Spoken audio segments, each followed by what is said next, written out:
Good morning children. যোৱা ক্লাছত আমি পঢ়িছিলোঁ হ্ৰস্বইকাৰ চৌক। আজি আমি পঢ়িম দীৰ্ঘইকাৰ চৌক।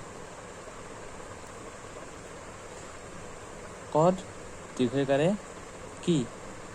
প্ৰথম চত দীৰ্ঘইকাৰে চি। উন্দিষ্ট ৰদ দীৰ্ঘইকাৰে ৰি। বৰ্ণৰ শেষত দীৰ্ঘইকাৰ যোগ হৈ ইয়াৰ উচ্চাৰণ শেষৰ পিনে ইৰ দৰে হয়। লত দীৰ্ঘইকাৰে লি। তত দীৰ্ঘইকাৰে টি। হত দীৰ্ঘইকাৰে হি। এইবোৰ হৈছে কিছুমান উদাহৰণ। গত দীৰ্ঘইকাৰে গি। ত গীত।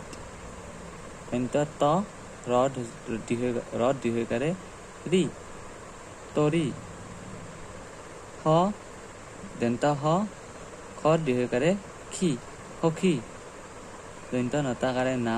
উন্দিষ্ট ৰদ দীৰ্ঘইকাৰে ৰি। নাৰী। ঠিক তেনেদৰে পানী, হাতী, বাৰী, সতী, ঘড়ী, বহী, নদী, মাহী। ঘ উন্দিষ্ট ৰদ দীৰ্ঘইকাৰে ৰি। অঘৰী। দ্বিতীয় ছটাকাৰে চা। গ লত দীৰ্ঘইকাৰে লি। ছাগলী।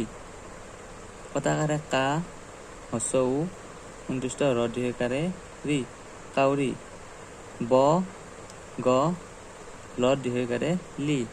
বগলী। ঠিক তেনেদৰে গাখীৰ, বগৰী, ফকীৰ, ভিক্ষাৰী, ঢাকনি, বিচনী, সাদৰী, নাচনী।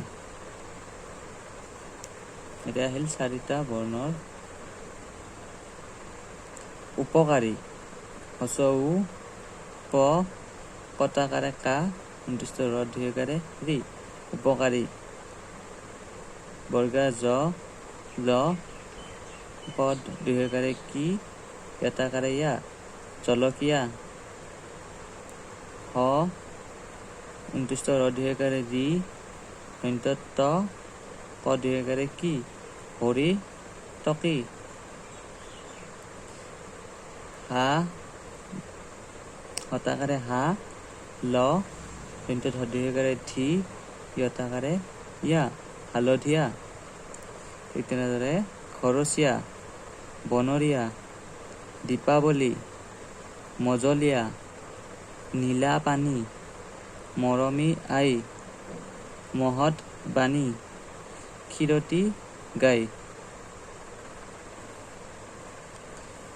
এই শব্দকেইটা তোমালোকে ঘৰত পঢ়া অভ্যাস কৰিবা। এতিয়া আহিল আকাশত বগলী উৰিছে। গৰু ঘৰচীয়া জন্তু। ৰাণা গাখীৰ সদায় খাবা। গাখীৰ বৰ উপকাৰী। দীপাৱলীত আমি চাকি বন্তি জ্বলাওঁ।